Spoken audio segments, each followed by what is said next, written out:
Welcome to the channel. Today in Facts Studio, we're gonna talk about the top 10 tallest mountain peaks in the United States. Without any further ado, let's get started.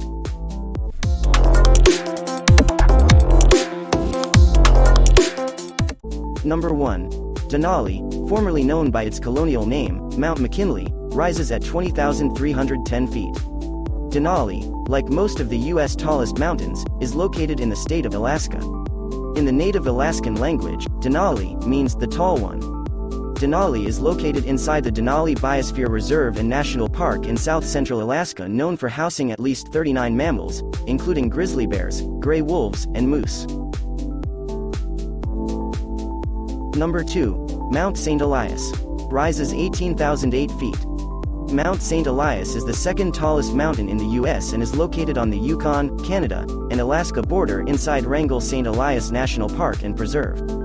The park is the largest national park in the United States, covering more than 13 million acres, the same size as Yellowstone and Yosemite National Parks, and the country of Switzerland combined. Mount St. Elias also has one of the longest ski runs in the world. Number 3. Mount Foraker. Rises 17,400 feet. Mount Foraker is located in the central Alaska range. Its native names are Sultana, meaning the woman, and Menelale, meaning Denali's wife. In 1899, a U.S. lieutenant dubbed it Mount Foraker after fellow Lieutenant Joseph B. Foraker. Mount Foraker was first climbed in August of 1934. Today, the peak sees far fewer climbers than its neighbor, Denali. Because the pass to climb both is included within one permit, most mountaineers opt for the more famous of the two. Number 4. Mount Bona. Rises 16,421 feet. Mount Bona, located in eastern Alaska, is part of the St. Elias Mountains. The stratovolcano is believed to have had its last volcanic eruption in 847 AD and is now home to a vast expanse of glaciers and ice fields. Since it is almost completely covered in ice, climbers on Mount Bona are rare. Number 5. Mount Blackburn. Rises 16,390 feet. Mount Blackburn is the fifth highest peak in the U.S. and the highest peak in Alaska's Wrangell Mountains. In 1912, George Handy and Dora Keene summited its eastern side. The eastern peak of the mountain didn't see another climber until almost 70 years later. The mountain is close to the Gulf of Alaska, therefore experiences some of the worst weather in North America. Before we'll move to the second part of this video, make sure to like, subscribe, and ring that bell. It helps us grow the channel and create better content. Thanks for all of your support. Number 6. Mount Sanford. Rises 16,237 feet. Mount Sanford is a shield volcano in the Wrangell Volcanic Field, in eastern Alaska near the Copper River. It's little studied and rarely climbed because its summit is completely covered in ice.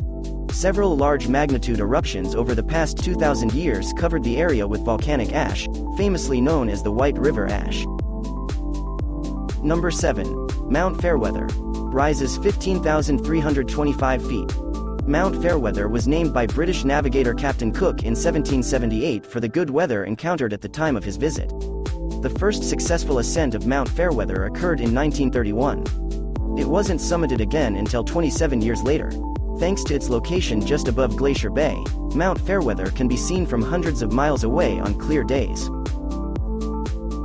Number 8. Mount Hubbard. Rises 14,950 feet. Mount Hubbard straddles the Alaska-Yukon border. In 1890, geologist Israel Russell named the mountain after Gardiner Greene Hubbard, the first president of the National Geographic Society. The mountain is separated from Mount Vancouver by Hubbard Glacier, the largest tidewater glacier in North America at 76 miles long, 7 miles wide, and 600 feet tall. Number 9. Mount Bear. Rises 14,831 feet. Mount Bear is located just 4 miles west of the Alaska-Canada border. It is protected by the Preserve and Wrangell St. Elias National Park. A drop from the summit of Mount Bear to the Barnard Glacier is a whopping 10,000 feet down over 12 miles. Number 10. Mount Hunter. Rises 14,573 feet. Mount Hunter is often considered the steepest and most technical of the three main peaks in Denali National Park and Preserve. With such a rugged reputation, very few people have attempted to climb Mount Hunter since it was first summited by Fred Beckey and Henry Meebom in 1954. The accomplishment is still considered one of the boldest climbs ever completed in the Alaska Range. That's all in today's episode. Don't forget to like, subscribe, and ring that bell. Thanks for watching, and see y'all in the next episode.